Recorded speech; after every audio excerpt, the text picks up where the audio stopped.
ये fourth video है electrochemistry का और जिसमें हम करने वाले हैं CSIR नेट गेट TIFR के प्रीवियस ईयर क्वेश्चंस।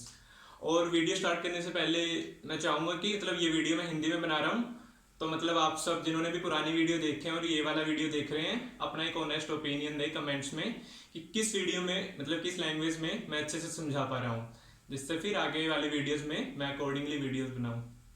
ठीक है, चलो फिर स्टार्ट करते हैं। तो जो पहला क्वेश्चन है ये CSIR नेट दिसंबर 2018 का क्वेश्चन है। इसमें क्या दिख रहा है कि करेक्ट स्टेटमेंट बतानी है अपने को। जो गिवन स्टेटमेंट है 4 ऑप्शन है उसमें से, और हर ऑप्शन में एक टर्म कॉमन है जो क्या है सोल्ट ब्रिज। अब सोल्ट ब्रिज के फंक्शंस और उसके बारे में हमने सेकंड वीडियो में जो गैल्वेनिक और वोल्टाइक सेल्स वाली थी उसमें अच्छे से पढ़ा था। उसमें क्या बोला था हमने कि सोल्ट ब्रिज के 3 फंक्शंस होते हैं मेनली। पहला फंक्शन होता है कि ये न्यूट्रलिटी को मेंटेन करता है दोनों कंपार्टमेंट्स में आयंस का फ्लो करा के। दूसरा फंक्शन बोला था कि ये लिक्विड जंक्शन पोटेंशियल को रिमूव करता है। और तीसरा फंक्शन बोला था कि ये अपना एक बेसिकली सर्किट को कंप्लीट करता है, एक क्लोज पाथ बनाता है जिसके थ्रू फिर अपना करंट फ्लो कर सकता है। राइट, तो ये तीसरे वाली जो स्टेटमेंट है या फंक्शन है उससे हमें काफी सिमिलर लग रहा है सेकंड ऑप्शन की, ये करेक्ट ऑप्शन अपना हो सकता है। पर पहले देखते हैं कि बाकी ऑप्शंस गलत कैसे हैं। तो जो फोर्थ ऑप्शन है सबसे पहले, इसमें क्या बोल रहा है कि salt bridge consist of non electrolyte in a gel. अब सोल्ट ब्रिज की तो डेफिनेशन ही ये थी कि salt bridge is a high concentrated electrolyte in a gel. तो ये तो इसके एक्चुअल स्टेटमेंट को ही कॉन्ट्राडिक्ट कर रहा है, तो ये ऑप्शन तो हो गया गलत। अब थर्ड ऑप्शन क्या है कि salt bridge enhance the rate of the reaction. अब हमें पता है कि rate of reaction basically 2 factors पे डिपेंड करता है, फर्स्ट टेम्परेचर पे और दूसरा एक्टिवेशन एनर्जी या फिर हम बोलते हैं कैटलिस्ट। तो बट यहाँ पे इन दोनों में से कोई भी ऐसा फैक्टर है जो यूज किया हो हमने कि ना तो हम टेम्परेचर को वेरी कर रहे हैं ना बेसिकली कोई कैटलिस्ट को यूज कर रहे हैं। यहाँ पे सोल्ट ब्रिज क्या कर रहा है कि एक टाइम पे जब अपनी रिएक्शन स्टॉप हो जाती है तो जब हम सोल्ट ब्रिज यूज करेंगे तो उस रिएक्शन को होने में हेल्प करेगा, ना कि उसके रेट को कोई इफेक्ट करेगा। या तो अपनी रिएक्शन होएगी या नहीं होएगी। राइट, तो ये ऑप्शन भी हो गया गलत फिर। अब देखते हैं फर्स्ट ऑप्शन को। फर्स्ट ऑप्शन में क्या बोल रहा है कि salt bridge is required for the mixing of the solutions in the 2 half cells. अब सोल्ट ब्रिज जब हमने कनेक्ट किया था दोनों कंपार्टमेंट्स में तो क्या कर रहा था, वो आयंस का फ्लो कर रहा था खुद, सोल्ट ब्रिज से ही आयंस जा रहे थे दोनों कंपार्टमेंट्स में, ना कि एक कंपार्टमेंट से दूसरे कंपार्टमेंट में आयन का फ्लो हो रहा था। तो वो मिक्सिंग को वहां पे प्रिवेंट कर रहा था दोनों हाफ सेल्स में जो सॉल्यूशन है उसकी मिक्सिंग को। तो ये वाला ऑप्शन भी गलत हो गया। फिर इन्होंने लिखा है कि required for the mixing of the solution, जो गलत है। अब जो सेकंड ऑप्शन है उसमें क्या लिखा है, salt bridge allows current to flow between the 2 half cells, correct, without mixing the solution, और मिक्सिंग भी प्रिवेंट कर रहा है। तो यही अपना सोल्ट ब्रिज के सोल्ट ब्रिज को एक्चुअल राइट ऑप्शन है जिसमें वो मिक्सिंग को भी प्रिवेंट कर रहा है और करंट भी फ्लो कर रहा है थ्रू बोथ हाफ सेल्स। तो ये यहाँ पे राइट ऑप्शन है इसका। अब जो सेकंड क्वेश्चन है ये CSIR नेट दिसंबर 2012 का क्वेश्चन है। उसमें हमें क्या बताना था, डेनियल सेल बताना है, इसमें से कौन सा है। डेनियल सेल भी हमने सेकंड वीडियो में अच्छे से पढ़ा था और उसके सेल नोटेशन भी लिखी थी और सेल रिएक्शंस भी लिखी थी। उसमें क्या हो रहा था, बेसिकली एनोड पे अपना जिंक ऑक्सीडाइज हो रहा था और कैथोड पे कॉपर 2 पॉजिटिव रिड्यूस हो रहा था कॉपर में। ये सिमिलर रिएक्शन थी जो वहां पे हो रही थी, जिंक प्लस कॉपर 2 पॉजिटिव, जहाँ पे जिंक ऑक्सीडाइज हो रहा था और कॉपर 2 पॉजिटिव रिड्यूस हो रहा था।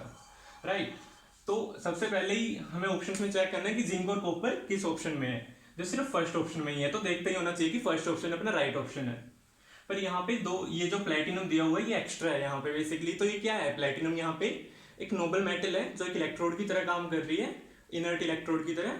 वो फिर रिएक्शन में अपना कोई पार्टिसिपेट नहीं करेगी, तो इससे कुछ डरने वाली बात नहीं है। ये बस एक इनर्ट इलेक्ट्रोड की तरह काम कर रही है, एक्चुअल रिएक्शन में कोई पार्टिसिपेट नहीं कर रहा। तो ये अपना यहाँ पे इसमें जिंक अपना ऑक्सीडाइज हो रहा है, कॉपर 2 पॉजिटिव रिड्यूस हो रहा है। ये अपना यहाँ पे राइट ऑप्शन हो गया, जो डेनियल सेल बेसिकली जो डेनियल सेल ही है। राइट, अब जो थर्ड क्वेश्चन है उसमें हमको स्टैंडर्ड सेल पोटेंशियल दे रखा है और हमें गिब्स फ्री एनर्जी चेंज बताना है रिएक्शन का क्या होगा। ये CSIR नेट जून 2018 का क्वेश्चन है। तो सबसे पहले तो रिलेशन लिख लेते हैं कि गिब्स फ्री एनर्जी चेंज और स्टैंडर्ड सेल पोटेंशियल के बीच में क्या रिलेशन होता है। तो delta G naught equal to minus NF E naught cell. अब E नोट सेल यहाँ पे क्या है, स्टैंडर्ड सेल पोटेंशियल है जो यहाँ पे अपने को गिवन है 1.1 वोल्ट। राइट, और F यहाँ पे क्या गिवन है 96,500 कूलम पर मोल, जो क्या है फैराडे कांस्टेंट। और n क्या है यहाँ पे, n है basically the number of electrons involve in the redox reaction, मतलब कितने इलेक्ट्रॉन्स का वहाँ पे लॉस हो रहा है, कितने का गेन हो रहा है। जो क्या है यहाँ पे 2 इलेक्ट्रॉन, n यहाँ पे क्या है 2, क्योंकि 2 इलेक्ट्रॉन ही लॉस कर रहा है जिंक, और 2 इलेक्ट्रॉन ही कॉपर 2 पॉजिटिव गेन कर रहे हैं कैथोड पे। तो n क्या होगा यहाँ पे 2, राइट। अब हमको ऑप्शंस पहले देखते ही पता लगना चाहिए कि कोई भी ऐसा जो अपना ऑप्शन है काफी क्लोज नहीं है मैग्नीट्यूड में, कि जिससे हमें इसकी करेक्ट मल्टीप्लिकेशन करनी पड़े। तो एक हम अप्रोक्सीमेट मल्टीप्लिकेशन कर सकते हैं इसकी, देखने के लिए कि अपना राइट ऑप्शन कौन सा है। तो इसके लिए हम इस टर्म को कितना 10,000 के अप्रोक्सीमेट मान लेंगे। तो फिर क्या होगा, ये हो गया 10,000, राइट। अब इस चीज की अब हम मल्टीप्लिकेशन करेंगे, -2 इंटू 1.1 जो क्या होगा 2.2। अब यहां पे अपने को देखने से ही पता लग रहा है, अब इस चीज की अगर हम सॉरी 96,000 था, तो ये 10,000 ये 1 लाख के अप्रोक्सीमेट होएगा, मतलब इसके अराउंड होएगी ये वैल्यू।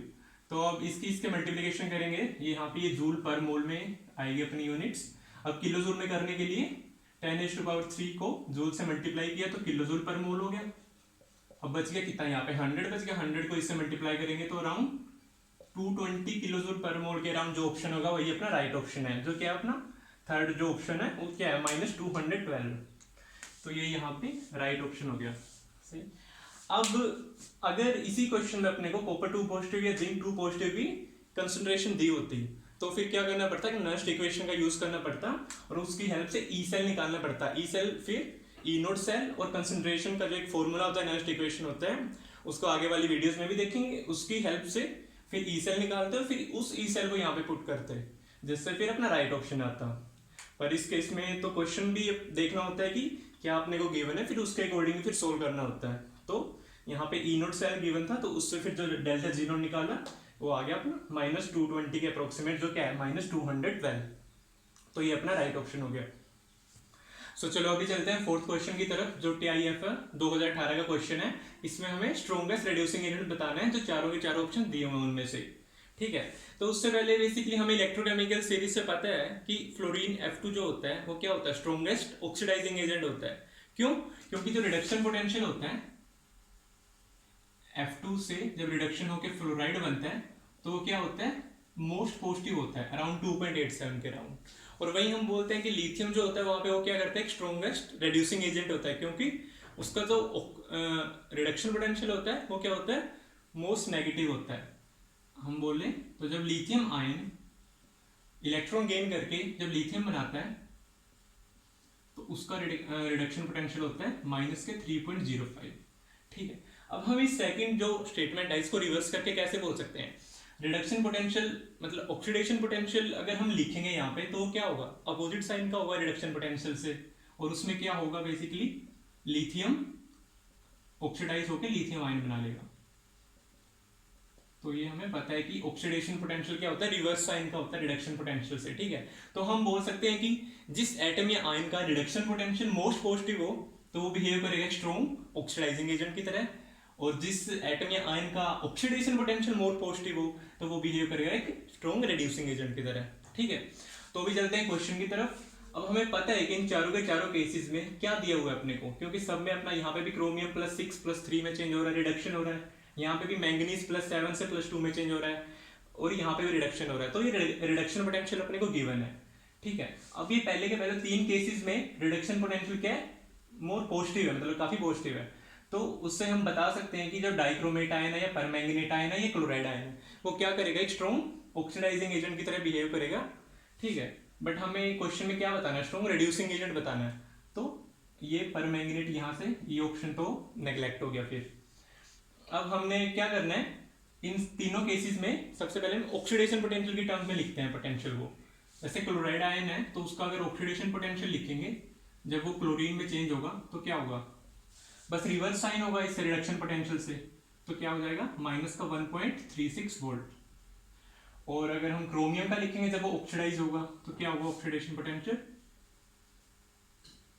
क्रोमियम से क्रोमियम 3 पॉजिटिव तो हमें देगा प्लस का 0.74 वोल्ट्स। और सिमिलरली अगर मैंगनीज 2 आयन का देखेंगे हम कि ऑक्सीडेशन पोटेंशियल क्या है तो ये आएगा बस साइन को रिवर्स कर देना है, तो ये हमें देगा माइनस का 1.51 वोल्ट। अब हमने बताया था पहले कि जिसका ऑक्सीडेशन पोटेंशियल मोर पॉजिटिव हो वो क्या करेगा, स्ट्रॉन्ग रिड्यूसिंग एजेंट की तरह बिहेव करेगा। तो यहाँ पे किसका मोर पॉजिटिव है, क्रोमियम का। तो यहाँ पे क्रोमियम क्या हो गया, एक स्ट्रॉन्गेस्ट रिड्यूसिंग एजेंट हो गया जो हमको ऑप्शंस दिए हुए हैं उनके उनमें, ठीक है। अभी हम नेक्स्ट क्वेश्चन की तरफ चलते हैं। ये क्या है, गेट 2010 का क्वेश्चन है। इसमें हमें क्या दे रखा है, रिडक्शन पोटेंशियल दे रखा है डिफरेंट मेटल आयंस और मेटल के बीच में जब अपना रिडक्शन होगा तो, ठीक है। और हम बताना क्या है कि बेसिकली कौन सा मेटल बाकी के आयंस को रिड्यूस कर देगी। अब हमें पता है कि जो दूसरों को रिड्यूस करता है वो क्या होता है, रिड्यूसिंग एजेंट। सो बेसिकली इसमें भी हमने वही देखना है कि कौन सा स्ट्रॉन्गर रिड्यूसिंग एजेंट है, ठीक है। तो अगर हम इस रिडक्शन पोटेंशियल जो गिवन है उसको साइन अपोजिट कर देंगे तो किसका ऑक्सीडेशन पोटेंशियल मोर पॉजिटिव होगा, फर्स्ट केस में, क्योंकि यहाँ पे क्या होगा प्लस 2.34, वो भी काफी पॉजिटिव है। तो मैग्नीशियम क्या यहाँ पे स्ट्रॉन्गर रिड्यूसिंग एजेंट है, तो ये क्या करेगा, बाकी के जिंक 2 पॉजिटिव और Fe2 पॉजिटिव आयंस को रिड्यूस कर देगा। तो अपना राइट ऑप्शन क्या हो गया, सी राइट ऑप्शन हो गया अपना, ठीक है। अब ये एक अप्रोच है इस क्वेश्चन को सोल्व करने की, एक डिफरेंट अप्रोच से भी सोल्व कर सकते हैं। मतलब अगर हम इसको एक रिएक्शन की टर्म में लिख लें यहाँ पे, मतलब अगर अपने पास मैग्नीशियम है, यहाँ पे जिंक 2 पॉजिटिव या फिर Fe2 पॉजिटिव, इनमें से कोई भी आयन है, ठीक है। अगर यहाँ पे मैग्नीशियम अपना एक रिड्यूसिंग एजेंट की तरह काम करेगा तो क्या होगा, दूसरों को रिड्यूस करेगा और खुद क्या होगा, ऑक्सीडाइज होगा। तो ये चला जाएगा मैग्नीशियम 2 पॉजिटिव में और इनमें से किसी का भी रिडक्शन हो जाएगा, ठीक है। अब क्या करना, ये रिएक्शन स्पॉन्टेनियस कब होगी, जब इस रिएक्शन का जो सेल पोटेंशियल है वो क्या होगा, पॉजिटिव होगा। अब हमें पता है कि सेल पोटेंशियल क्या होता है, basically reduction potential of cathode, मतलब जिसका रिडक्शन हो रहा है उसका रिडक्शन पोटेंशियल, मतलब कैथोड पे जो हो रहा है, और फिर रिडक्शन पोटेंशियल एट एनोड।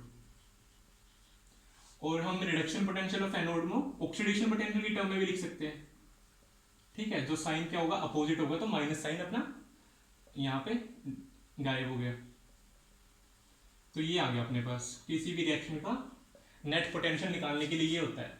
तो अब हमें पता है कि रिडक्शन पोटेंशियल है कैथोड पे जो होगा, इनमें से जो भी होगा वो तो नेगेटिव दे रहा है अपने को मैग्नीट्यूड, तो इस टर्म को क्या होना पड़ेगा, पॉजिटिव होना पड़ेगा, मतलब मोर पॉजिटिव होना पड़ेगा, तभी अपना नेट जो रिएक्शन पोटेंशियल है वो पॉजिटिव होगा। तो वो कब होगा, मतलब ऑक्सीडेशन पोटेंशियल जिसका मोर पॉजिटिव किसका है, यहाँ पे मैग्नीशियम का ही है, तो मतलब ऑक्सीडेशन किसका होगा, यहाँ पे मैग्नीशियम का ही होगा। जब मैग्नीशियम का ऑक्सीडेशन होगा तो यहाँ पे हमें ये टर्म मिल जाएगी पोटेंशियल में 2.34। तो यहाँ पे कुछ भी हो अपना, चाहे जिंक 2 पॉजिटिव हो उसका रिडक्शन हो रहा हो या Fe2 पॉजिटिव हो उसका रिडक्शन हो रहा हो, तो वो टर्म लेस हो गया मैग्नीट्यूड में, जो नेगेटिव साइन होगा, तो हमें नेट पॉजिटिव सेल पोटेंशियल मिलेगा, जो क्या बता रहा है कि रिएक्शन स्पॉन्टेनियस है। तो हम बता सकते हैं कि मैग्नीशियम क्या कर रहा है, रिड्यूस कर रहा है जिंक 2 पॉजिटिव को और Fe2 पॉजिटिव को। तो ये डिफरेंट अप्रोच थी सेम क्वेश्चन को सोल्व करने की। सो अभी चलते हैं 6th क्वेश्चन की तरफ, जो CSIR नेट दिसंबर 2013 का क्वेश्चन है। ये क्या इलेक्ट्रोलिसिस पे बेस्ड है, और अगर आपको किसी तरह का डाउट होता है इलेक्ट्रोलिसिस में तो आप 3rd वीडियो देख सकते हो, जो बेसिकली इलेक्ट्रोलिटिक सेल्स पर ही बेस्ड है, तो वो आपके लिए काफी हेल्पफुल रहेगी। तो क्या बताना है इस क्वेश्चन में, electrolysis of an aqueous solution of NaOH results in, मतलब जो है NaOH सॉल्यूशन का इलेक्ट्रोलिसिस होगा तो हमें क्या मिलेगा बेसिकली कैथोड और एनोड पर। इसके लिए हमें इलेक्ट्रोकेमिकल सीरीज की थोड़ी नॉलेज होना जरूरी है, मतलब कि कौन कहाँ पे लाई करता है, ठीक है। अब NaOH सॉल्यूशन में क्या है, बेसिकली सोडियम आयंस है, हाइड्रोक्साइड आयंस है और बेसिकली वाटर है वहाँ पे, ठीक है। अब हमने स्प्लिटिंग ऑफ वाटर में भी पढ़ा था अच्छे से कि जब अपना वाटर रिड्यूस होता है तो क्या होता है, H पॉजिटिव आयंस अपने किस में रिड्यूस होके हाइड्रोजन गैस बना लेते हैं। अब उसका पोटेंशियल क्या होता है, 0, ये हमें एज ए रेफरेंस लिया जाता है ये 0, ठीक है, कि बाकी सब इलेक्ट्रोड्स का फिर इसके रिस्पेक्ट में हमें जो पोटेंशियल है वो कैलकुलेट करते हैं। और वहीं जब सोडियम आयंस अपना इलेक्ट्रॉन गेन करके सोडियम बनाते हैं तो इसका रिडक्शन पोटेंशियल क्या होता है, -2.71 वोल्ट्स। अब कैथोड पे क्या होता है, किसका रिडक्शन प्रेफरेंशियली होता है, हमने बताया था कि उसका एटम या आयन का रिडक्शन प्रेफरेंशियली होगा जिसका मतलब रिडक्शन पोटेंशियल हायर हो, मतलब मोर पॉजिटिव हो। तो यहाँ पे किसका रिडक्शन पोटेंशियल मोर पॉजिटिव है, H पॉजिटिव आयंस का। तो क्या होगा, बेसिकली वाटर में से जो H पॉजिटिव आयंस है वो रिडक्शन होके H2 गैस बना लेंगे, ठीक है। तो हमें कैथोड पे क्या मिलेगा, H2 गैस मिलेगी, ठीक है, प्रेफरेंशियली, ना कि सोडियम मिलेगा। तो हमें सेकंड ऑप्शन ही सही लग रहा है यहाँ पे, मतलब ऑब्वियसली वही सही है। पर देखते हैं कि एनोड पे क्या हो रहा है, ये हमें ये भी देखना होगा एक बार कि हाइड्रोक्साइड आयन है एक वाटर है, या तो हाइड्रोक्साइड आयन अपना ऑक्सीडाइज होकर ऑक्सीजन बना ले। दूसरा केस क्या है, जब वाटर ऑक्सीडाइज होकर मतलब हमें ऑक्सीजन दे और H पॉजिटिव आयन दे, ठीक है। अब इनमें जो पोटेंशियल है ये हमने लिखा हुआ है इलेक्ट्रोकेमिकल स्टडीज से ही। अब एनोड पे किसका ऑक्सीडेशन प्रेफरेंशियली होता है, जो जिसका बेसिकली रिडक्शन पोटेंशियल कम होता है। जिसका रिडक्शन पोटेंशियल कम हो तो वो क्या करता है, रिडक्शन वहां पे लेस लाइकली होता है, और हम बोले तो ऑक्सीडेशन प्रेफरेंशियली होगा। तो एनोड पे ऑक्सीडेशन ही होता है, तो हम बोल सकते हैं यहाँ पे रिडक्शन पोटेंशियल किसका कम है। जो फर्स्ट केस है हाइड्रोक्साइड वाला, हाइड्रोक्साइड आयन जब O2 में चेंज हो रहा है उसका रिडक्शन पोटेंशियल यहाँ पे कम है कंपैरेटिवली। तो कौन ऑक्सीडाइज होगा यहाँ पे, हाइड्रोक्साइड ऑक्सीडाइज होगा O2 में, ठीक है। वैसे दोनों केसेस में O2 ही मिल रही थी तो ये देखने की जरूरत नहीं थी, बट कई बार अगर कोई डिफरेंट आयन होता तो उस केस में आप इस मतलब अप्रोच का यूज कर सकते हो, ठीक है। तो हमें कैथोड पे क्या मिलेगा, H2, और एनोड पे मिलेगा ऑक्सीजन। तो सेकंड ऑप्शन अपना राइट ऑप्शन है। So I hope you have like this video. अगर अच्छा लगा हो तो सब्सक्राइब और शेयर करना चैनल।